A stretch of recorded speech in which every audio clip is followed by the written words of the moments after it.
In our Holy Places, Sacred Spaces theme for this week, we arrive at Golgotha tonight, and I'm going to read to you from Mark's Gospel, chapter 15, and verses 16 to 39. The soldiers led Jesus away into the palace, that is, the praetorium, and called together the whole company of soldiers. They put a purple robe on him, then twisted together a crown of thorns and set it on him. And they began to call out to him, "Hail, King of the Jews!" Again and again they struck him on the head with a staff and spat on him. Falling on their knees, they paid homage to him. And when they had mocked him, they took off the purple robe and put his own clothes on him. Then they led him out to crucify him. A certain man from Cyrene, Simon, the father of Alexander and Rufus, was passing by on his way in from the country, and they forced him to carry the cross. They brought Jesus to the place called Golgotha, which means the place of the skull. Then they offered him wine mixed with myrrh, but he did not take it. And they crucified him. Dividing up his clothes, they cast lots to see what each would get. It was 9 a.m. when they crucified him. The written notice of the charge against him read, "The King of the Jews." They crucified 2 rebels with him, one on his right and one on his left.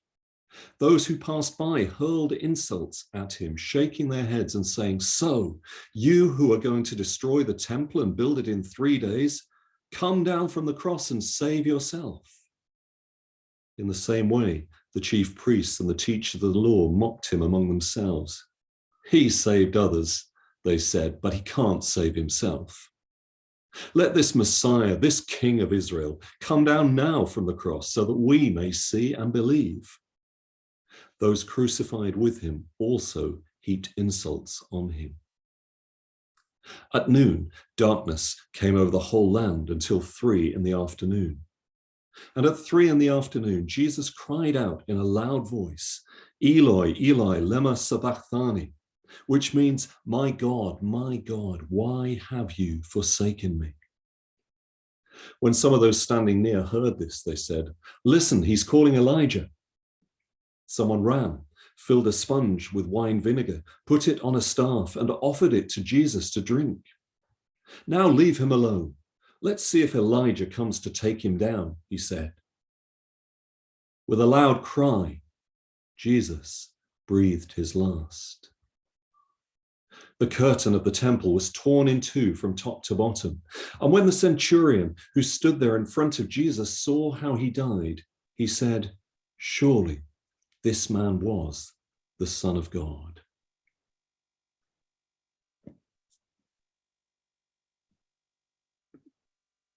So I'm going to hand over now to Geoff to share your reflection with us, Geoff. As an older teenager, I went on the Good Friday Walk of Witness in my home city of Leicester. This church's together event would attract 200 to 300 people, marching a route of 2 miles or so, ending up at the city centre church for a small service. When I was 18 or so, I was asked, or was volunteered, with others to help carry the cross for a few hundred yards. The organisers of the event had decided, for authenticity, to use a cross not made of 2 smooth planed planks, but 2 tree trunks, bark and all. Now, I don't recall if there were 2 or 4 persons carrying this, but my initial feelings of being honoured to be chosen were quickly disabused as I discovered how heavy and painful it was to walk with this on your shoulder. No opportunity to stop or adjust or take a breather when 200 or 300 people are marching behind you. And I recall being very glad when our turn stopped and the next party took over. But this was no honour for Jesus. Tradition suggests he would have carried the bar and helped by Simon for part of the way, which hints at what state he was in after the floggings and the beatings from the guard, reported by Mark in the passage we just heard. Commentators suggest that unlike the depiction in paintings, the actual cross would not have been very high, just enough that the feet wouldn't be on the ground. So the crowd witnessing this would have been face to face with the full agony of the situation. The two striking features of this part of the Easter story are violence and mockery. Jesus is subjected to violent behavior on the part of his captors, the Roman soldiers, against whom he'd done nothing.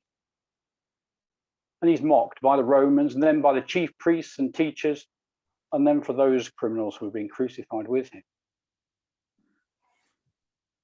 Now, for many years, I struggled with this part of our faith, which is not easy to admit. How could Jesus, described as the author and perfecter of our faith, be subjected to such horrid and repulsive acts?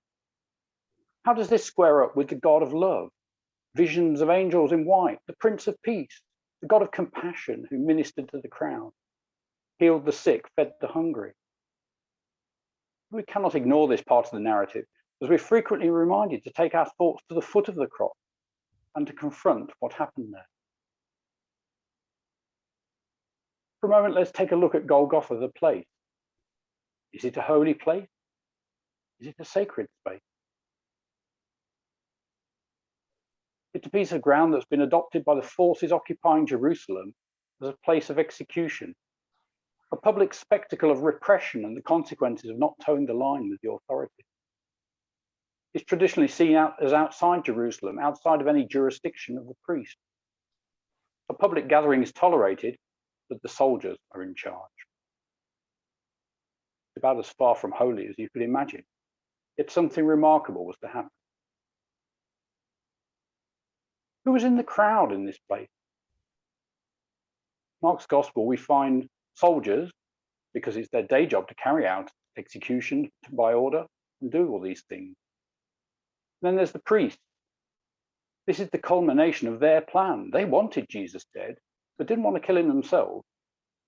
Their complicity in the event is shown by their attendance and their words, which clearly show the crowd whose side they are on. And then there's curious onlookers.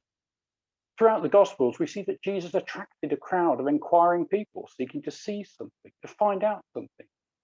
And this day was no different.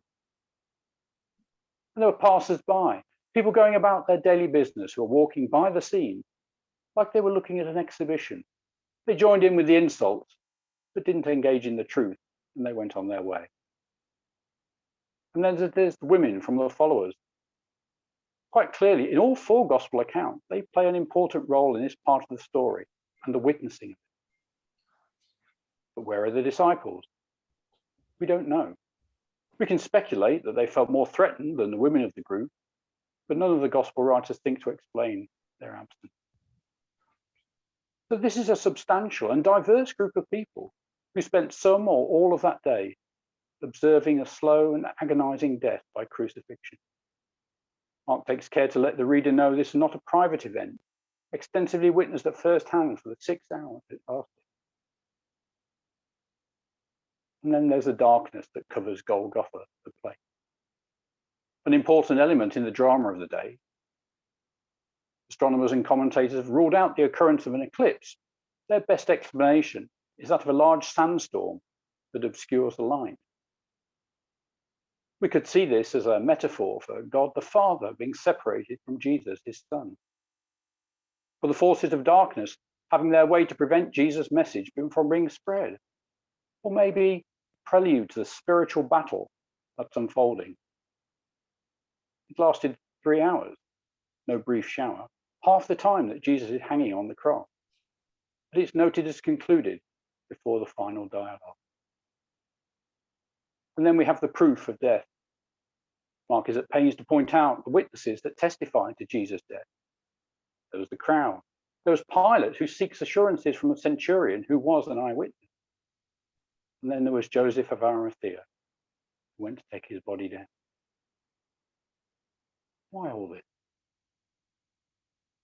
As we pause for reflection on this Good Friday in 2022, we have to wrestle with this question.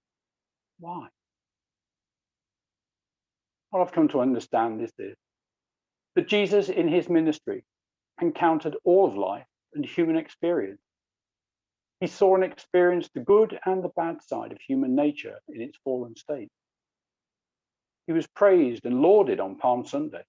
He drew crowds who listened, wondered, and admired, but was also mocked and ridiculed. He knew joy and grief. His teaching, as we read in the Gospel, was given to all who would listen, but many would not and walked away. And those that recognized his power and authority and saw that as a threat eventually responded with violence and mockery. There's nowhere we can go, no emotion we can experience that takes us away from the God who came to earth to live in human form. And when we open our hearts and pray, he knows what we are going through. And we can be reassured by this because of the gospel account of his life and the manner of his death on this Good Friday. And today, as we see another human conflict being played out and scenes of atrocities and violence meted out by soldiers of oppression in an occupied state, where we barely comprehend what's going on and why, we know that our God in Jesus has been there and says, Father, forgive them, for they know not what they're doing. So going back to Golgotha and the foot of the cross, I conclude when looking on this scene, no holy place, maybe a sacred space for us. Definitely a place of separation. As Jesus is taken by the guards towards Golgotha, the disciples are separated from him. And Jesus feels separation from his Father as he echoes the psalmist, my God, why have you forsaken me? And as he dies there, there's family grief as he's separated from Mary, his earthly mother. But in the miracle of the Nativity, where God is made incarnate in a baby, and 30 or so years later, God the Son is no longer confined or constrained or encapsulated. What words could describe this? The power, the holiness, the infinite God the Son, no longer in a human body, but separated. He's fighting and winning a spiritual battle that takes us to the resurrection on Easter Sunday. And by the grace of God, the outcome of this day, from 2,000 years ago, is that we can become separated from the consequence of our sin. If we come to Golgotha, to the foot of this cross, this sacred space, we can lay down our burden, knowing that we will encounter Jesus in his risen glory and come back into the love of God.